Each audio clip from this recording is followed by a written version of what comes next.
Welcome to Spa-Francorchamps. We're just all set for qualifying.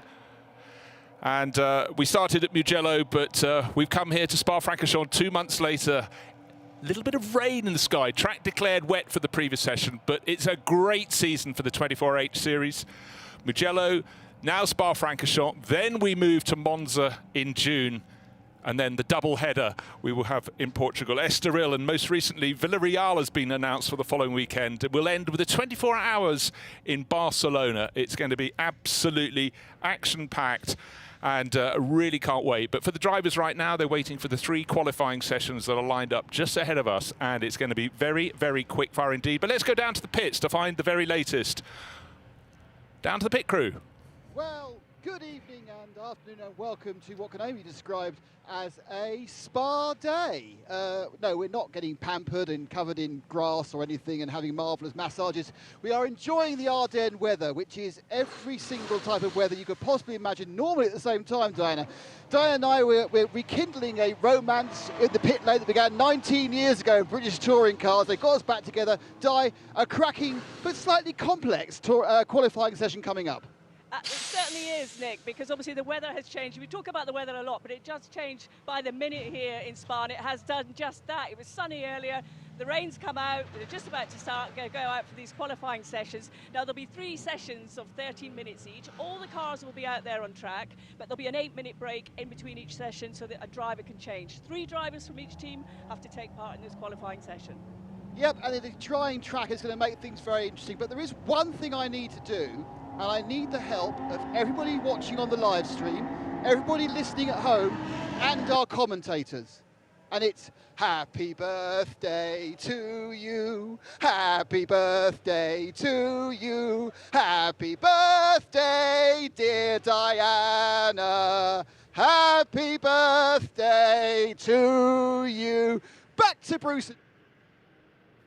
Thank you very much, Nick. That was unexpected and all the more exciting. And there's only Nick Damon could have actually carried that off. Only Nick could do that, and what style. But meanwhile, the car's out on the track, and you can see the windscreen wipers just starting to go around. And as Diana explained, it's quick-fire qualifying, 3 sessions with just 15 minutes apiece with 8 minutes in between. It's going to be very, very quick-fire, but very slippery, and it's about getting probably in each of those sessions 2 good laps. 13 minutes of qualifying for each of the 3 segments. However, 13 minutes can very quickly go to 0 time here at Spa. It's over 2 minutes to get around here. And for the TCE runners, it's even longer because, of course, their lap time is slower. Perhaps the significant point of this first segment is the cars are on brand new tyres. They've got the heavier fuel load. But the regulations state that you're only allowed to run an AM driver. You're not allowed to put your superstar in.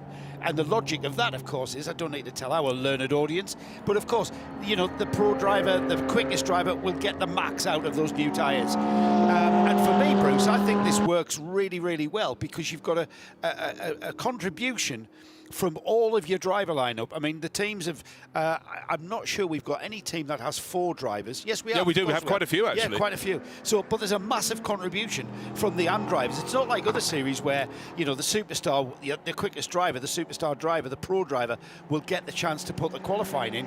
Everyone's got to contribute to this qualifying. And sometimes that's good, sometimes not so good. Well, what I'm watching, Joe, having watched the World Endurance Championship and commentated last weekend at Spa-Francorchamps, drivers going out and not getting it right on cold tyres. Drivers getting it very, very wrong. And it wasn't just the AM drivers there, it was the very best were coming a cropper. But here, windscreen wipers on, looking out of the commentary box. The track looks almost dry, but as they put the brakes on, they're kicking up a lot of spray as they go up into La Source. But it's easier to make a mistake than to get it right on a track like this at Spa-Francorchamps. They came here knowing that would be the case, but for some drivers, it's their first experience. So it's a very, very on your toes sort of session. Awful conditions for the engineers and drivers. The engineers, from the perspective of, you know, working with the driver, they're going to be making that tyre choice right now. What we see on track is areas of this track which are fully dry, and that'll require a slick tyre. However, the braking area into La Source, the cars are kicking up spray, and that's not just a damp track, that's a very, very wet track into that braking area for the right-hand hairpin. Super slippery. Not all the cars staying out to do a first flying lap. The JP Motorsport McLaren just working its way through the pit lane, so that'll be a bit late out for this session, but the clock is already beating down. Under 10 minutes remain in this 13-minute session. But great gaggles of cars together, tripping themselves up and tripping each other up, and for quite a few of them actually still diving into the pit lane in the background. Did they have the wrong sort of tyres on? Yeah. They saw it was wet up at here near La Source in the pits, but at the far end, or 3/4 of the track, appears to be close to dry. And that's where the decision process is going to come in, isn't it? We can, you know what, I need a dry tyre for out at Le Combe and down to Bruxelles, etc. But I can tippy to on slicks through the La Source hairpin. The rest of the lap, I'm just going to tear those wet tyres to shreds. So that's the kind of decision process. I can tell you though, the CP Racing Mercedes number 85 using all of the track and more at Raidillon and off down the Kemmel Straight to what will be the first flying lap. And here we are, Bruce. We're well inside the first, 4 minutes? We've already had 4 minutes and we haven't got a time posted yet. No, exactly. In fact, just before they had a practice session this morning, their lap times were more like 2 minutes 20, 2 minutes 30 seconds. But Shane Lewis, I thought, was very, very smooth in that number 85 CP Motorsport Mercedes through Raidillon, not trying to rag it too much, using the curbs, but just enough. We all know wet paint on curbing is not necessarily your friend. The session was declared wet, so wet tyres can be fitted. There's a great livery on that Audi number 755 from Land Motorsport, who are really making quite a splash on their return to the 24-hour H Series. And Christian Land runs such a good team, doesn't he? Yeah, bad luck for the Land team with that penalty that they soaked up at Mugello. That really put them out of contention. It was the overnight pause that he took a penalty for. It was either that or the car risking retirement the next day. So it was really bad luck on all points. Well, I can hear a mic open in the pits. I have a feeling, just an inkling, it might be Nick Damon letting us know that his rain dance has or hasn't worked. Nick? It hasn't worked. As we stand here, most of the cars have come in. They're taking off the wet tyres and putting on the slicks, most noticeably the Land 55 and also the Heart of Racing car. So two different chassis there, rear wheel, front engine rear wheel drive and mid engine rear wheel drive. Both of them have gone to slicks, and it looks like they're going to tough it out on the damp patches because the dry around the back of the circuit is worth more in lap time.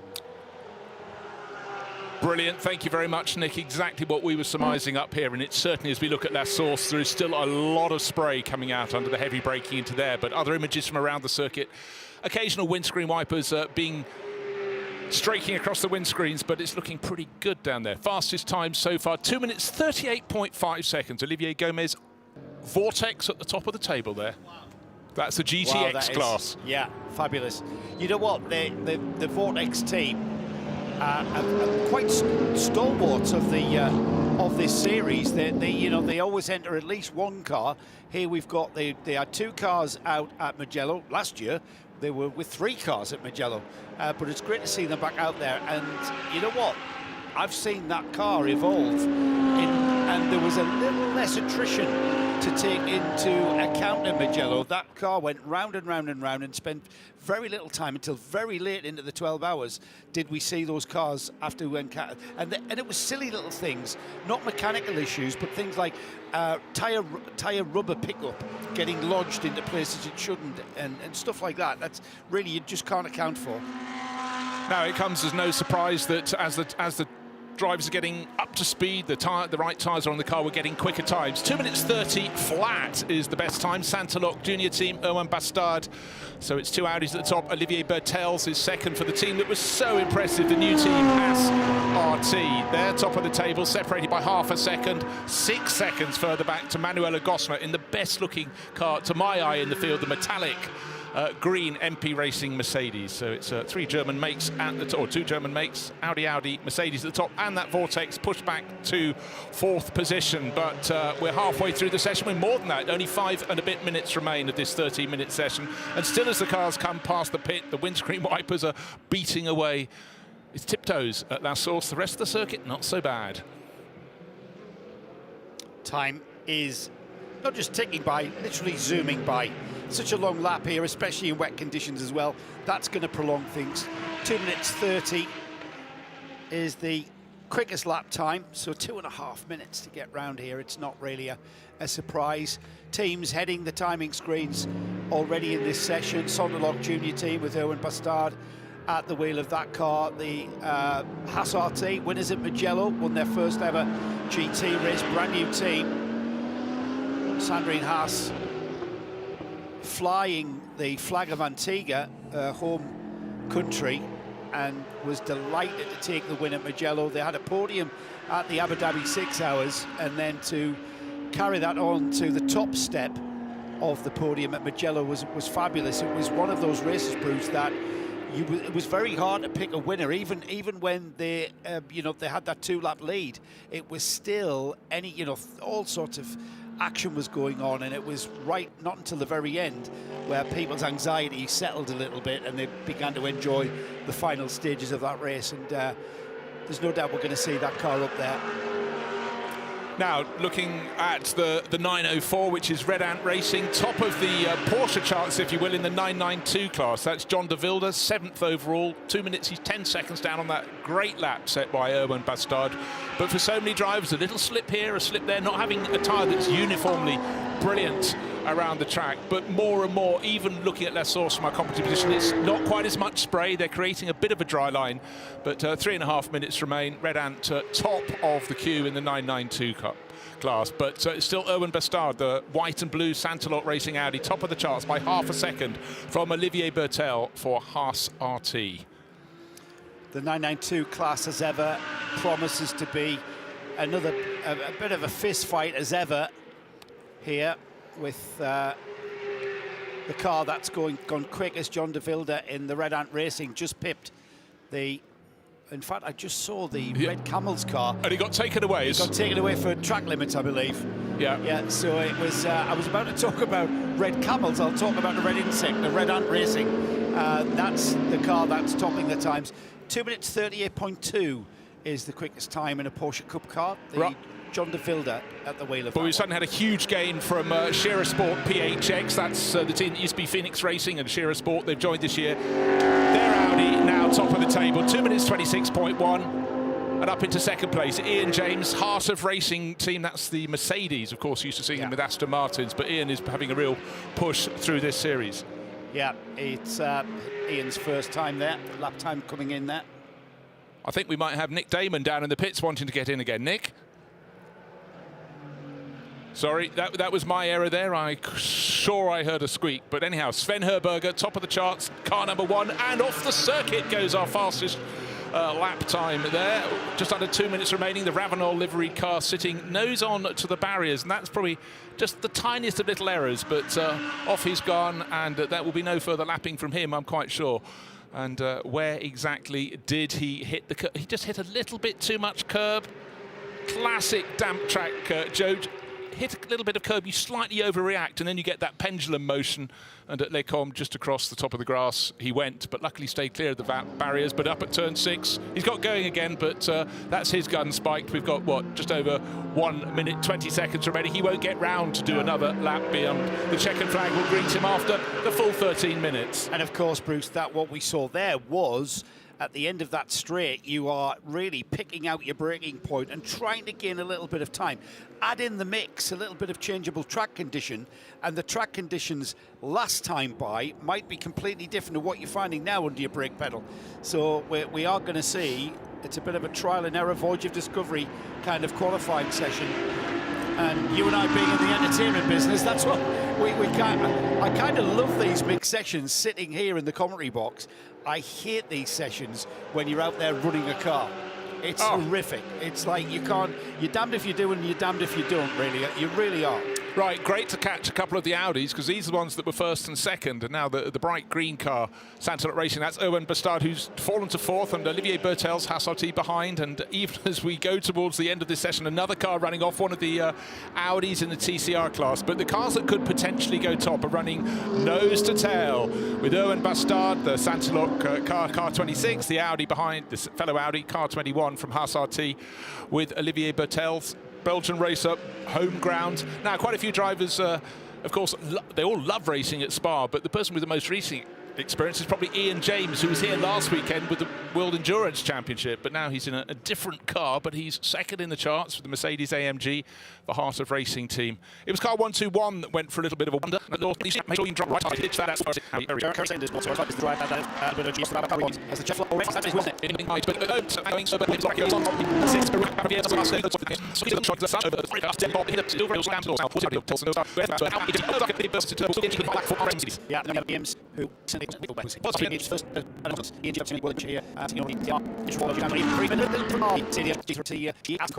he's got through sector two, he's different to English. I just coming on the now everybody else reading as 4 or 5 program, but we'll bet with the ISP to get system on the table. I thought he was 2 pennies on the engine. That really goes shooting into the real change with at the end of the on from Castle Racing. He got face just more load the time point to as he's going to go since he's in a class of his he has many on the he's going to be mistakes and the engine is anyway. What's the other got to qualify. I know it's all about time, but the cost was sending and book it in the time in 994 well that the apple is doing some really says it in the damage but teams are ready to start for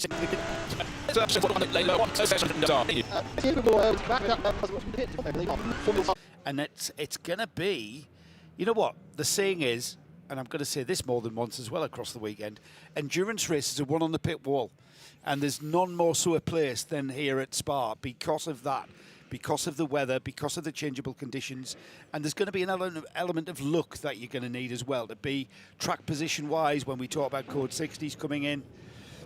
It's going to be, you know, it's going to be a typical Spa-Francorchamps race.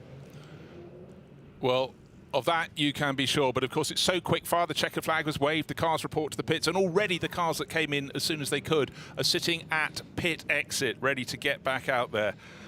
And it is going to be very quick, for a very short amount of time, Joe, for the drivers who've just been out there to impart exactly the information that they need to get across while strapping in their next teammate. Just 8 minutes between flag fall and the start of the next session. Yeah, I would think it's vitally important. You know, you always get that handover process, don't you, where the outgoing driver will tell the incoming driver, you know, watch out for the damp patch. Well, you know, there's many damp patches out there.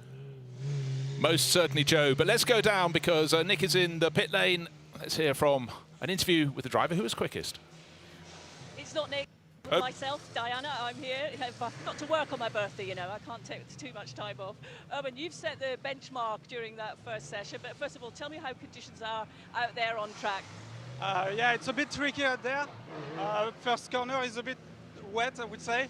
This is the only corner that's wet, so I was over pushing a bit each lap, but otherwise the rest of the track is pretty much dry, so yeah, a bit difficult to find my marks, but yeah, it went well, so I hope it will go well for my teammates, and yeah, we will see what happens. It's always tricky in these conditions, isn't it, when it's wet, dry, and also having such a big grid. Yeah, and that's there is a lot of people on track.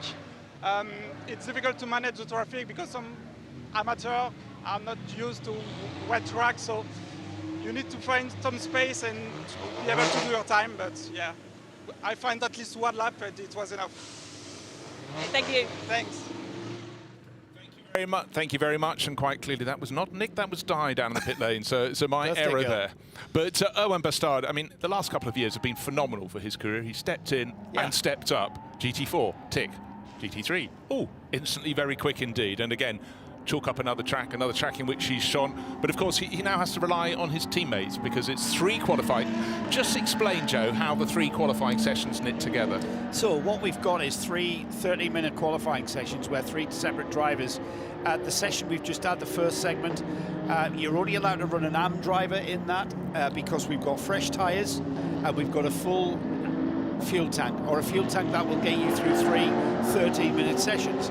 During the interval between the phases, you're not allowed to put any new tyres on. You're only allowed to check tyre pressures.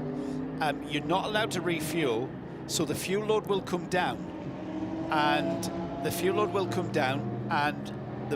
the more we get into these next 2 sessions where we've got a different type of driver, we might have 2 pro drivers, for instance, and basically each driver will put in a lap time, and then the qualifying lap time is an actual average of the 3. So it's not the quickest of the 3, because that would defeat the object of putting the AM driver in against the pro driver. So it's an average of the 3. So each driver gets to contribute to where they qualify. And I think that's a fabulous idea. And it really mixes up the grid. And depending on, again, a day like today, there's an element of luck, there's an element of you know, when you actually get out there. And what we can see at the moment with regards to using the red camel car, the 909, as an example, they put Rick Breukers out. Now, Rick is arguably their fastest driver. It's a father and son's team, Rick and Luke Breukers, sons of Ivo Breukers. Ivo, definitely the AM, he's the older driver, and he's put his 2 sons in. Now, Rick, who's in the car at the moment, GTD class winner at Daytona twice, and a Sebring 12-hour class winner in GTD with the Grasser Lamborghini team, I believe. He knows what he's doing, and all right, he's pegged back a little bit on the international driving, and he's not just driving that car, he's running the operations and logistics of that Red Camel team, getting it here to Spa and through the rest of the season. Well, you can be sure that the track is now considered dry enough, is it not, for dry tyres the whole way round? And that might be just the reason that Rick Breukers has been put in that car. Make the most on a track that's still a little bit troublesome for dry tyres, but it's got to be worth pushing. Yeah, no intermediates here. Hankook tyres providing a slick dry tyre or a wet tyre. Now then, scrubbed wets, if you've got them at the back of the garage, will act as a great set of intermediates. Less rubber on the tyre, and maybe, you know, for maybe just damp conditions, you might have a set of them just waiting there for when the conditions are ideal.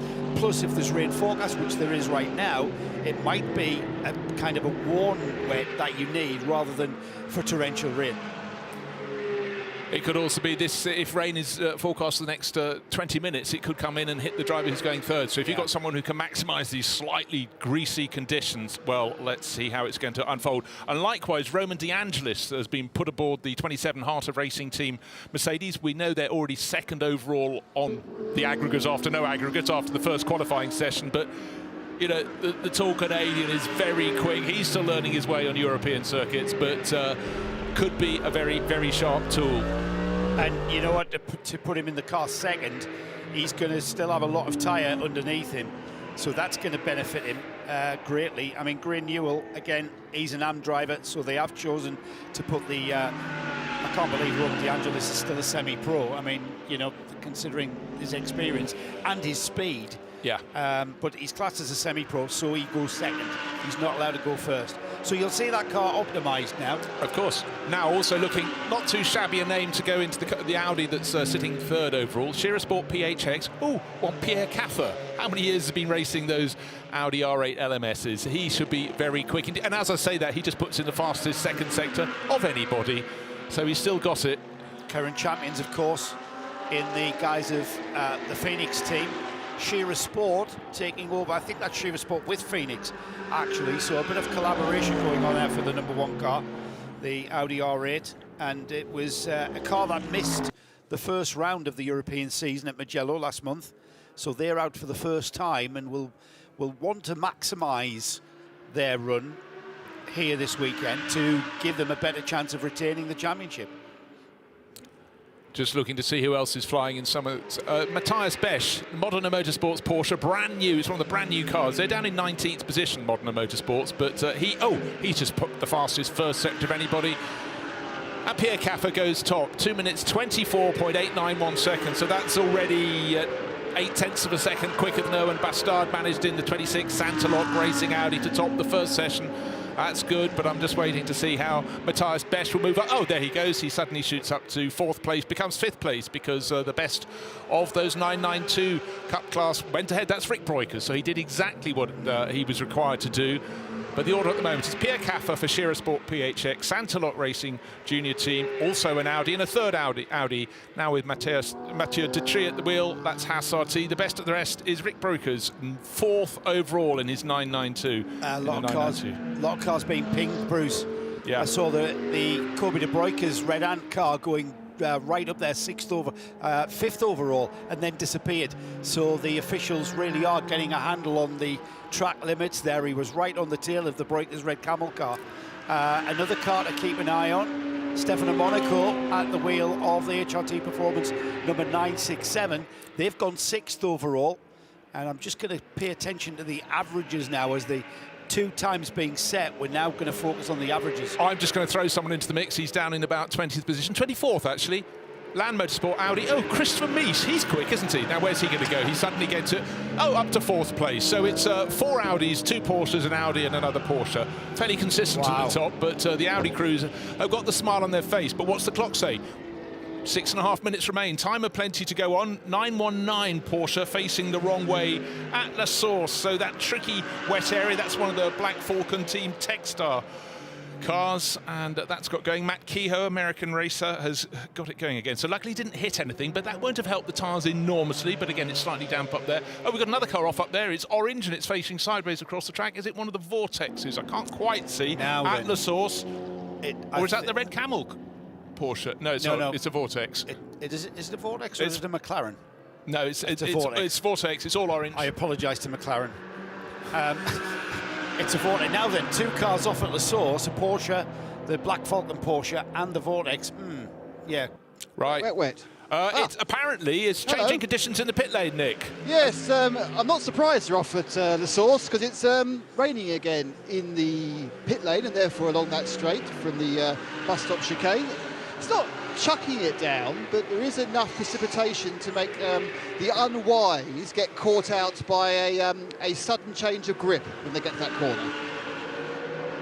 It's raining all the way around as well, Bruce, all the way along the Kemmel Straight into Les Combes. Exactly, Les Combes seems to be the wettest part. Last time I glanced and had a camera angle looking down, well, up. It's higher than our point here up at Les Combes. It was vaguely sunny. Now it's properly wet, and of course all the way down the slope through Bruxelles, through Speaker's Corner, and then of course it's now called double gauche, double left, but we all think of it as Pouhon. Such a tricky corner. Of course now there's much more runoff than there was 20, 30 years ago. Jonathan Palmer had that enormous accident down there in Group C in a Porsche, but it's such a difficult corner. I saw something that said that the Speaker's Corner, the left-hander after Bruxelles, is now called Jackie Eakes Corner. That's right. That came out last weekend. Renamed. Was it last weekend, was it? Yeah, well, it was the first time I noticed it, so it might have happened since the start of the year.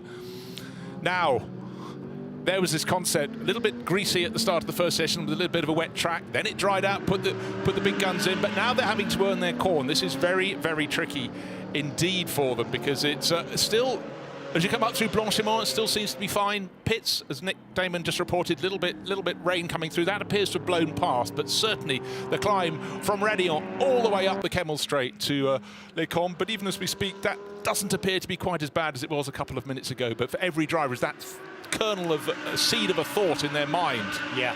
What am I going to find when I arrive, and try to do the braking for Les Combes? And it takes a lot of feel, doesn't it? Pierre Caffer goes to the top of the screens. A 1:24.891 is his time. That's a comparison to a 2:24.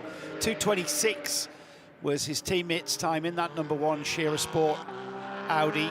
That's given them an average of a 2:25.5. And the next quickest average is Owen Bastard in the driving the 26. I'm sure, didn't Owen qualify the car first? He was he was the fastest driver in the first session. Yeah, that's a driver ID issue with the number 26 Sonderlock car. Well, it's a choice of Paul Evra or Antoine Decoing, who's the third name on the roof of the car over the door. looking for anybody else moving, but of course none of the times are going to improve because the track is much better, Yeah. worse than it was about 5 minutes ago. Rob Huff braking hard in his number 117 Audi on the TCR Audis. We used to have loads of these in the 24H series, but the TCR number has dwindled, Drew. Yeah, it's a big talking point actually of just how the development and the evolution of the TCR class has made them a more bespoke kind of race car, and hence the cost of running these cars have gone up. And TCR, a category of racing that is aimed at sprint racing, of course, not in long distance endurance racing. So we've had some attrition issues with various models. So we have seen the TCR class in our Touring Car Endurance Championship begin to dwindle. Huffy really having to hustle that car there. I mean, you know, World Touring Car Champion. If anyone can make a TCR Audi RS3 and optimize one of those cars, it's Rob Huff. And we can see that car just sliding around underneath him, as it is with pretty much all of our runners. The TCR class being represented by just one car this weekend. The number 331 car is out on track, and that's a great little car. The BMW M2 is one of the prettiest looking race cars. I mean, it's a turnkey car as well, and we've had issues of the driver, the keys being left in the car, taped so that the driver can't walk away with the car. The outgoing driver can't walk away with the cars. With the car keys, because you know, that can cause problems with the incoming driver leaving the pit and the car just stopping. I'm not sure we've actually had that happen, but that is a potential with those TC class BMW M2s.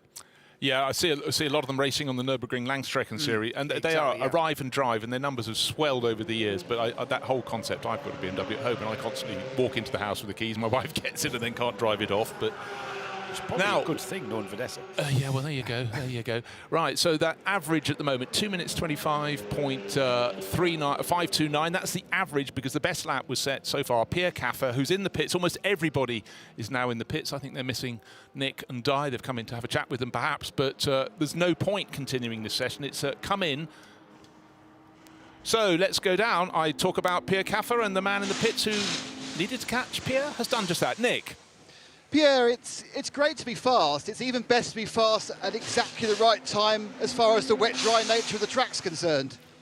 Yeah, well, you know, I think this is typical Spa here, and we all know Spa. It's beautiful to drive in the summertime, but also when it starts to be drizzling like now it starts to rain, but we all know in 10 minutes it can be also, again, the dry conditions again. So, but luckily, yeah, we pinched it out on the right time. And now I'm crossing my fingers, it's not over yet for Elia, that we will do the right tire choice. But so far, we are pleased and happy. When every corner you arrive at is different how it was the previous lap, how close are you to the edge? How much are you holding back because of the changeable conditions?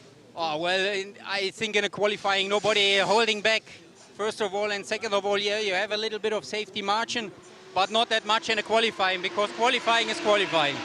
Great stuff. Thank you, Pierre. And that, dear viewers, is why Pierre Caffer is Pierre Caffer, and Bruce Jones and Joe Bradley are in the commentary box. many times over. Damn, Joe, you mentioned it. But a few cars still out on the circuit, but I think that's simply to get experience. And the Herbeth Motorsport number 91 is still circulating, and that's Robert Renard at the wheel. But he knows quite a lot about Porsches, doesn't he? But again, he's just assessing the situation. Matthias Besch is also still has been out on the circuit, but he must have just squeaked in before the checkered flag and just thought, let's do another reconnaissance lap. And as he does that, he drives completely off the circuit at Les Combes, so it was wetter than he expected. That's actually the Modern Motorsport Porsche with the Matthias Besch at the top of the hill. So yes, he can now confirm it's fully wet and rather slippery at Les Combes, and he arrived at really rather low speed as well, so I don't know what quite was going on there for Matthias Besch. That, Bruce, is actually better for the drivers. You know, it's a consistent condition of track, i.e. very wet, rather than some bits being dry, some bits being damp, some bits being wet. The drivers know what they've got to contend with. Everywhere is wet, everywhere. It's really buckling down here now at Spa. I'm not sure if you're watching on the live stream, you can actually detect and see just how heavy the rain is, but it really is. We've got the checkered flag bringing to a conclusion the second segment of 3. So the final segment of qualifying so the final 13 minutes of qualifying where we aggregate the 3 lap times from 3 drivers from each car, and we will see just how the grid is going to look for tomorrow's race start. Well, he's going to chop and change. One car is actually still out there. I'm not sure if he's just squeaked into the checkered flag and is just coming on home, or if he's gone for an extra lap. 418, one of the Mercedes AMGs in the GT4 class, but right down at the tail, 41st position, flashing across the windscreen there. But the important thing for his teammate, the third driver of the trio of a quartet, is to get the car back and get them strapped in. One of the cars waiting down, it's the Willie Motorsports, but EB Motors Porsche almost ran over the line to exit the pits before the next qualifying session is completed, and it still carries that message on the front, just married in Mugello. Of course, that was Fabrizio Broggi's car, wasn't it? Sitting there waiting. We actually awarded them the Spirit of the Race award, because that really was the spirit of the race. He got married in Mugello, and then so effectively the race weekend was his honeymoon. And Mrs. Broggio was quite happy with that. She's a keeper. She's definitely a keeper, Bruce. Well, it's going to be very, very busy.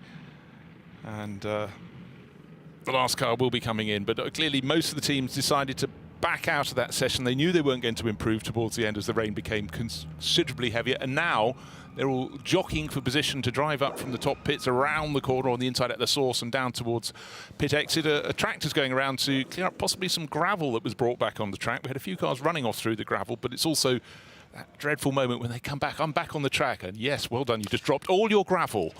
The other thing that the circuit officials don't like is to see, having had a car travel through the gravel trap, you then create 2 ruts, and what ruts can create if a car goes into the gravel is very much, you know, a thing that'll trip the car up and potentially put the car on the roof. So they'll smooth it out before the next session, and that's what we sometimes see sort of circuit management going ahead and doing. Yeah, in fact, as you explained that, the tractor did precisely that. It's now parked up at Les Combes because time waits for no man. The next session should be starting in 3.5 minutes' time. Cars are plenty lined up and down the pit lane and forming down at pit exit. But so you can be sure if anybody started that session on anything other than wet weather tyres, or if they started on slicks, they would be really not thinking that's a good idea for session number 3. Again, to reiterate, 13 minutes of action, and then we'll have all 3 sessions. The aggregate from that will produce our pole time. But at the moment, Shearer Sport PHX are on top of the charts by a whisker over 1 second over the 2. Fastest in the 992 class is the red Camel car. That had Rick Broikers put in the second segment time there. But I think we've got Diana is in the pits. Let's head down to the pits for Diana Bins. Diana, let's hear from you. I'm with Rob Huff, Wolf Power Racing, TCR, quickest in that session, Rob. First of all, tell me about the conditions out there on the circuit and how tricky they are. Well, it was dry, and then it got progressively wetter and wetter, and it's big lumps of rain that are falling out the sky. It makes a big, big difference quite quickly, but also with the new surface, it's really tricky to know where the grip is, to find the grip. And obviously we've got many different classes of cars and drivers as well. So it's just about trying to get a semi-clear lap in. We managed to get quite a good lap in, not the best, but still quite good. So, Marcus started on 4 wet tyres. I went with 4 slick tyres. We've now set Marcus with slick front, wet rear. It's raining quite a lot up the other end of the circuit. We lost quite a lot of heat in the temperature of the rear tyres on that very last lap. So I just made the call to put wets on the rear for him. Is this where the experience comes in, Rob? We know you as a very experienced driver. I guess you've got to put all of that together just to deal with these changing situations. Telling me I'm old now, isn't it? No? Yeah, I think so. You just have to call on experience from here. We've raced touring cars here many, many times, and we know that it has its own microclimate, and it can be raining one end, dry the other. So you've just got to try and play the percentage games, and I think we've done every combination of time. So hopefully it will work. You can't take your eye off the ball here, can you? And this is what I say, literally you can have 3 corners where it's almost like a monsoon and the rest of the track dry. So it's so difficult to know where the loss and gain is and which tyres you're going to be better off on. And yeah, you're just in the lap of the gods here. They say that this is on everyone's bucket list that wants to race. Would that be a fair assessment? Yeah, I'm very lucky that I've been able to tick the Spa box quite a few times. But yeah, it's an amazing track, an amazing venue. The you know, just the elevation, the roller coaster ride you're on throughout the whole track is just awesome. You know, you can't rival it in the history of this place. It's just amazing. And then you throw in these, you know, horrific weather conditions. You know, it just makes it exciting, and no one knows what's going to happen. That's the best bit. No one's got a clue, because, you know, you can have the fastest car, but if you're on the wrong tyres at the wrong time, then it's still going to go wrong. I know, it's like us running up and down the pit lane trying to talk to everyone to find out what they're doing. You're on your toes the whole time, but thanks for the moment, Rob. Thanks very much. Cheers. Thank you very much. And that was Rob Huff, formerly of the Meteorological Office. I loved his description, great lumps of rain. But we saw that earlier. There was a little flurry at about late morning, and I went out and the ground was dry apart from black circles about 1 centimetre wide from each individual raindrop. It was quite extraordinary, but very Spa in so many ways. Good description from Rob Huff there. He mentioned the history of this place, of course, and yeah, I mean, you know, the place is soaked in motorsport history. The old road course was perhaps the most daunting road of all, even more daunting than the Nürburgring, because of the speed of the place. It was at the time in the late 60s, it might have been 1970, when it was the fastest Formula One track, with an average speed of 150 miles an hour around the lap. Yeah, that's how fast it was. Yeah, I mean, it became outdated into the 70s, and now we've got this modern facility. But the thing that I loved about what they've done here, Bruce, they've still, with the modern track, this modern iteration which we race around now, they've still captured the character of the old road course, which was quite a massive achievement in my view. Well, very, very few circuits have managed to retain that. Absolutely. They've had a modern iteration of what went before. Just take the Österreichring, another incredibly fast Grand Prix circuit. Through the 1970s, of course, it disappeared. It came back as A1 Ring and Red Bull Ring, but they used part of it, you know. But here they really have captured that essence. Even at Curve Paul Frere, Corb Paul Frere, which I used to call Stavelo, but it was rejoining the circuit where it used to come up the hill. Right. On that blast from Stavelo. Still had trees, it still had the track down low, up high, going around corners through Blanchimont, corners that really focused the mind. And of course, Eau Rouge and up the hill to Raidillon is pretty much the same layout as what we raced on in the 50s and 60s. And that's it. And just been sent a message by John Hindhoff about the elevation change. This is a really good one for the stat monkeys among you. The change in elevation from the highest point to the lowest is greater than the height of the clock tower at Westminster, which we know as Big Ben. That's quite a drop. That's a good sort of element to put in your mind and just consider. And we're already pretty high up. You know, we're already pretty high up altitude-wise, which is why we get these changeable weather conditions. We're on the top of a range of hills and mountains in the Ardennes. Right, let's focus the mind. Shearer Sport PHX, top of the charts with 2 times for their aggregate. They're getting the third one in this third and final session. They're clear by almost precisely 1 second. Best of the rest is Sansalot Junior Team. So Anton Ducat is the driver who's driving that now. So that meant Paul Evrard was the one who didn't have his name in there for a while, because we had Erwan Bastard still out in that session when we know he was not. But now, as the cars come through Blanchimont, there is bright light, and it's brighter up here, but certainly the climb up from that corner I was just mentioning, the very fast uphill right-hander at Corb Paul Frere. The track may not be fully dry, but certainly the weather is showing rather kinder intent. Right, just to refresh your memories, the best car in the Porsche Cup class is 6th overall. That's Rick Breukers, or it's now Luke Breukers, I beg your pardon, the younger brother, Red Camel Jordans. The best of the GTX classes is Lionel Amrouche, now Vortex V8. That's in 12th overall. Best of the TCXs is the Sorgren Sport Porsche Cayman. That's driven now by Seppi Stigler, and the best of the TCX just in behind. Sorry, that's the one I was just mentioning. It's sorry, I beg your pardon, Seppi Stigler. And the overall pole position of who will be on the overall pole for tomorrow's race start is now come down to this next just click by under 10 minutes now. So the drivers that are out there now, the number 1, Elie Earhart, who's you know, one of the quickest drivers here, he's going to be in the number 1, or he is indeed in the number 1, the Shearer Sport Audi. The Sonderlock car now with Antoine Ducoin at the wheel of that. Frederick Verviche. I mean, Frederick Verviche in that Haas RT Audi R8. That is an optimised car in these conditions. Gray Newell, who was a very, very handy AM driver, is in the heart of racing by SBS Mercedes. We've got Tim Muller, another very experienced hand in the Land Motorsport Audi. It's going to be a bit of a fight at the front. And you know what?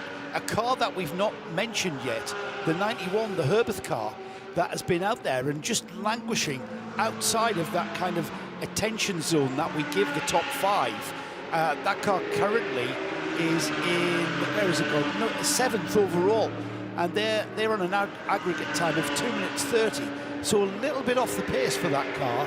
And they've had a torrid start to their 2023 championship. They had really bad luck at Dubai, and then they had a gearbox failure of all things on their car at Mugello very early on, and they turned that into a bit of a test session where they were able to run the new car around just for a few laps. Yeah, but they've got a very, very handy driver on board. Lauren Heinrich, quite late joining the crew this time. It's a 4-driver crew: Ralph Bone, Daniel Anneman, Robert Renauer, and originally it was Alfred Renauer, but Lauren's been slotted in. Very, very quick young Porsche driver, but he's going to have to find about half a second to even move them up 1 position. So that car sitting 7th overall, that car being the 91 Herberth Motorsport Porsche, but it's still all to play for. But Elliot Earhart, surely a good enough charger in the #1 Shearer Sport PHX Audi that's top of the charts, 1 second to the good of the aggregate across those first 2 sessions. We'll combine this one as well and get the final aggregate, but certainly it's been a really good job so far. But maybe, just maybe, Fred Vervies, how many times would he have competed here, and how many weather conditions would have the Belgian racer had here? So many years racing an Audi, and he may be the driver who can topple that #1 Shearer Sport car. Some very early times coming through, and immediately the #1 car is toppled down the charts, but that's because it's just only a handful of drivers who set a 3rd aggregate time, and that is what you require to go to the top of the charts. Well, this is how mixed the session is, Bruce. We've got 2 992 class cars going to the front of the field there momentarily as Luke Broik has headed the timing charts overall. He's very quickly been pushed down as Frederick Vervies goes and puts in a very, very fast time, a purple lap time for that car, 2 minutes 35.287. That gives the team an aggregate of 2:29.5. Yeah, but bear in mind the fastest time we've seen so far was Shearer Sport car. That did 2 minutes 24.9 pretty much, so they're 10 seconds away from that. But you can wait. Now the sun is shining into our eyes in the pit lane. Gosh, it's Spa-Francorchamps, it's changing, but even faster than normal. But Frederick Vervies for Haas RT, it's blue, the car largely built with the flag of Antigua on the roof. He's flashing his lights, making everyone know he's there, but a lot of drivers actually so busy minding their own business, trying to work out where the track is fully wet, where it's partially wet, and even if it's possibly dry anywhere. So Frederick Vervies knows he's got 6.5 minutes remaining. So this lap, the next one, and possibly one more to see if he can make sure that Haas RT take pole position in this, only their 2nd race in the series. Obviously came to Mugello, sorry, they did the Dubai 24 hours, but then in the European series, Mugello and here, and they've really made a splash, Haas RT. The Touring Car Endurance Series part of the Spa 12 hours, we've currently got the number 123. That's the real equipped by Todd Car Sport. The Cooper TCR car, it's got Jorge Bullock Diaz and Jorge Bullock Ruiz, father and son team. Jorge Bullock Ruiz, the semi-pro driver in that car. It's Alvaro Rodriguez Sastre at the wheel of the car at the moment, and that car right there in the middle overall, middle of the timing screens overall. It's now settled down 26th overall, but currently leading the TCR class. And that, as I say that, Marcus Menden has gone and put a quicker time in the Wolf Power Audi RS3, and that car, the number what car is it? 117. You know what, Bruce? I'm looking at the car, and then it disappears because the timing screen is just changing constantly with these changeable conditions. Times are just whipping through, and the timing screen. Marcus Menden, there he is. He's gone 2nd now in TCR. Marcus Holmgaard in the Holmgaard Motorsport Cupra. He's gone quickest in TCE. So times and lap times and positions on the grid changing rapidly over the course of this qualifying session with under 5 minutes left. What I need to see is what sort of lap time we're going to get out of Frederick Vervies. His car now top on average, his best lap so far. His first flying lap, 2 minutes 35, but I tell you what, that's going to be blown out of the water. He's more than 2/3 the way around the lap, just waiting for him to complete in the 21 Haas RT Audi. It's surely going to just improve their average yet further. But the winning average at the moment, with not that long to go, 4.5 minutes remaining, is an average of 2 minutes 29.3. But I think it's going to come down to about 2 minutes 26 when the car goes through. 2 minutes 34 last time around. So I think he's just had his best lap excluded. Oh no, was it 2:37? Now we're 2:34. Yes, it was. Yeah. Sorry, they're Yeah. very close in the digits. I think he's got time for 2 more flying laps as well. However, this might be stifled somewhat because he's got an absolute gaggle of cars that he's got to get round, and that's not going to be an optimised lap time this time by. I wouldn't say balked, stifled somewhat into Lecombe there. So Frederick Vervisch not having clear road in front of him, and that will cause him to lose a bit of time, if not a massive chunk of time. So I'm not expecting anything special next time by for him. Have to keep an eye out too for Anton Ducoin, who's taken over that 26 Santalok Audi. They're second overall on average, aggregate at the moment, 0.8 of a second down. But I must say that lap was a 3-second improvement by Frederick Vervisch. This time around, as Joe explained up at Lecombe, he got blocked. He'll still be quick around the lap. His first sector was the quickest of all. However, I think it'll be next time around we see Frederick Vervisch set what could be his best lap. Will it be good enough to keep Hassarty at the top? That is a question. Who else is making the moves? Everybody is green on the screen. That means they're going faster than before, but that's simply because the start of this session was wet. It's drying. Cars, as they arrive at Lecombe, no longer using the windscreen wiper unless they're behind anybody else. And as they dive down the slope from there to Double Gauche, it's getting drier and drier. Got some interesting information from the Red Camel Jordan's team strategist, Paul Truswell. Yes, you may have recognised that name. Luke Breukers, who's currently leading 992, currently 7th overall. He's never driven this 992 Porsche in the wet. So considering that's Luke's first experience in that number 909 Porsche 911 GT3 Cup, to give it its full title, the 992 car, the 992 Cup car, never been driven in the wet. And we know how difficult the 911 Porsches are to drive and get your head around. Luke doing an absolutely cracking job there, and they're holding on to that class pole. 7th overall, and quite a distance from the next car in the 992 class, which is the P-Car Sport Stennis Longian at the wheel of the 924. 11th overall, second in 992. Yeah, but 2.8 seconds down on average. But I think this one is going to go right down to probably about 2 minutes after the falling of the checkered flag as the cars complete their final flying lap. But the best lap in this session is a 2 minutes 34, and then the next lap around, we said that Fred Vervisch had been blocked. He was 10 seconds slower, but now he's set off. He might actually, no, he's just going to be short of getting one lap beyond this. This will be his final shot, but at the moment sitting on a margin of 0.8 of a second on aggregate.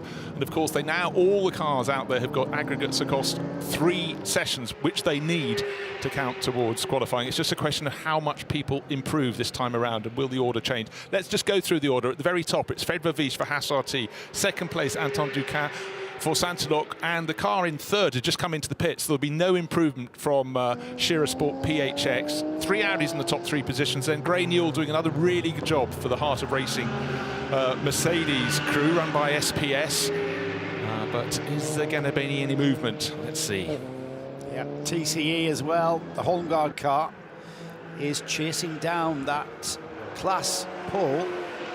Currently chasing down the Marcus Gonda Senker Motorsport BMW. Sorry, no, again, it's moved again. The Audi RS3 of Wolf Power of Marcus Menden chasing down that aggregate time of a 2:47 dead. And the Holmgaard car will want to optimise, got a clear road ahead of him. And we know just how quick this team is as we continue to check them out. Magnus Holmgaard currently at the wheel. And we'll keep an eye out as we are inside the final 30 seconds. I get a feeling, Bruce, that that timing screen is maybe going to look a little bit different to what we're seeing now. And I'll tell you why, because the rain has stopped, the sun has come out, and we've got such a high ambient temperature, we're very, very quickly going to have the wet track become semi-wet, damp, or even dry in places. However, there is a yellow flag at turn 18. That's going to scupper everyone's fun. I'm just trying to detect a lot of cars coming in and out of the bus stop rather slowly, and that's surely going to spike their gun. And for Fred Vervisch, he was fastest in Sector 1, fastest in Sector 2. It may actually be irrelevant, because if nobody's going to improve, that yellow flag remains. It's now been withdrawn. Sometimes you can get lucky. It can just be cleared before you come through, so you can get through at full pace. Gray Newell just does his best lap, but the Heart of Racing team, Mercedes, crosses the line, takes the checkered flag in 4th overall. The Shearer Sport PHX Audi is already in the pits. That's sitting in 3rd place. So is it going to be Santalok, 26 Audi top, or the Haas RT with Fred Vervisch, fellow Audi number 21? He puts a good time in it. No improvement there, but he set an aggregate of 2 minutes 29.3 seconds, and surely that's going to be enough as Anton Duquin goes around the final lap, and he's going faster than before, but not as fast as Fred Vervies managed, so that surely will be that, and it'll be an all Audi front row there. 21, that's Haas RT ahead of Santilok, 26. 992 class, Luc Breukers has crossed the line to take the checkered flag, and he put in a personal best, the fastest lap time of that car's session. No, not the fast lap time of that car session, but his session there, coming right at the very end. And now with the car in second place in that 992 class, Ayrton Redont in the Red Ant Racing car 903, that takes the checkered flag. So starting on the 992 pole will be the Red Camel car. The Porsche of Luc Breukers, Ivo Breukers and Rick Breukers will take a class pole, and our good friend Paul Truswell will be very, very happy indeed. He'll be a happy little bunny down there in the Red Camel pit. He certainly will, and yeah, Formont's fastest driver in that session was Lauren Heinrich, moving that Herbert Motorsport 91 Porsche, as we were just pointing out, up to 6th overall. So frustration is often the key to a session at Spa-Francorchamps. Frustration for Fred Vervies as the track was drying. He caught all the traffic. His lap was 10 seconds slower. He then all but beat his first flying lap last time out, but it's given them an average or aggregate of 0.8 of a second. Haas RT taking pole ahead of Santilok Junior team, so a really, really good run for them. And we haven't talked too much about the best sounding car out there. It's top the GTX class, and that's the Mark II V8, the VDS Racing Adventures car on home ground. Nick Geelan bringing that home, but they're clearing class by 1.8 seconds over the Vortex V8 of Lionel Amrouche, such a supporter of the series. Top TC class car at the end was Seppi Stigler, the SRS Team Sorg Rennsport Porsche Cayman. 31st position overall, but suitably clear of Marcus Menden, who was higher up the order in that Audi that Rob Huff had vacated. But for a lot of the drivers, the yellow flag at turn 18 will have scuppered their very best. But I think considering how tricky and changeable the conditions were, it was a really very good job from all drivers concerned. We saw a few cars going in the gravel, but every lap, every corner was slightly different from the one before. But with those 3 13-minute sessions, it really is quick fire, Joe. One little slip up, one little bit of traffic, and it could be 10 positions further down the grid. There's a lot of pressure, isn't it? And of course, with the shared responsibility across 3 drivers, you do not want to be the driver that, you know, has an off and completely destroys that average. And we saw, I mean, we heard Pia Kaffer saying, you've still got to push, you know, you can't hold anything back. But then, you know, that's Pia Kaffer speaking. And, you know, it's you know, as the professional driver that he is, I would expect to hear that. But we haven't got all professional drivers out there. We've got people who don't do this for a living.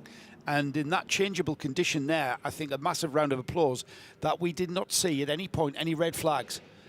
I thought we might just see that. I didn't want to tempt fate, and a big round of applause to everyone to get through that qualifying session in very fine style. And we've got our grid formed for tomorrow's 12 hours of Spa-Francorchamps. Wow, and now breathe. That was really quick fire. It's a great qualifying format, but it almost is set up for failure rather than success, because particularly with these weather conditions at Spa-Francorchamps. But for anybody who managed to sort of nail a lap, the pleasure you get from that at Spa-Francorchamps. You can't make a mistake.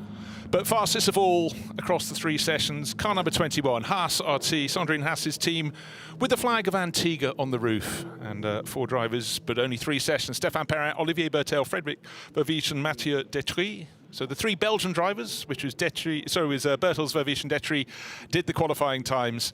Fred Vervies takes that car to the top of the chart and keeps it there. That's after the 3 qualifying sessions for Haas RT. You can see they're very pleased indeed. That was, and there's Sandrine Haas giving a clap on the back to her driver. But if anybody's going to deliver here anytime, it's likely to be Fred Vervies. But home ground with wet conditions, he's your man. And the Haas RT team starting their Spa campaign where they left off at Mugello. They were on the podium at Abu Dhabi, and then they topped the podium, top step of the podium at Mugello, and here they are. They will start tomorrow's race from the pole position, and with the likes of Fred Vervies in the lineup, as well as the other drivers. Mathieu Detry, a driver that's really impressed me. First race in the GT categories. Well, Nick is almost as fast as Fred Vervish, so let's go down and hear from our pole sitter, Frederick Vervish, with Nick. Fred, that was a more a battle against the elements than the other cars, wasn't it? Yeah, it was. I mean, it's crazy how quick the track dries. So we were doubting to put the other tires, but at the end, yeah, there's so small time, and yeah, but the decision you make in the beginning of the session, you have to go with. And but my teammates did a great job in the beginning, and I think more or less everybody was in the same boat. So cool. Very happy for the team after a lot of work. How frustrating were those last couple of laps when you kept hitting traffic? Very, and I mean also, you know, if you're with rain tires on a dry line, this is also not great. So yeah, and everybody's fighting for a potential lap. So not easy, but I think yeah, we managed to do so. It's a first step. It's very cool, and yeah, obviously it's 12 hours, so that's our main goal. Fred, thank you very much. Thank you. Thank you very much, Nick. Job very well done indeed. And Fred Vervish, always so good at explaining just how it is, Joe. Yeah, very good driver indeed. Well, let's take a look back at the highlights of 3 fantastic sessions.